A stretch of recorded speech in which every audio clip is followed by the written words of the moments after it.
ইমনের উদ্দেশ্যে বল বাড়িয়েছিলেন, ইমন হেড করেছেন। এখনো বল কাটিয়ে দিয়েছেন একজন, দুজন, তিনজনকে।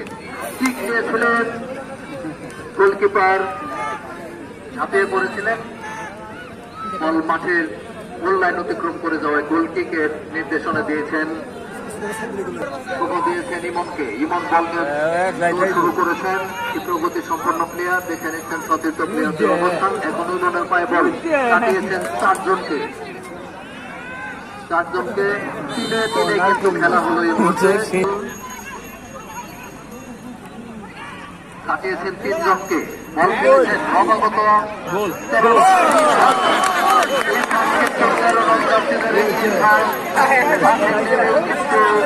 সুযোগের সদ্ব্যবহার করলেন এই ইরফান, গোল ব্যবধান বাড়িয়ে দিলেন।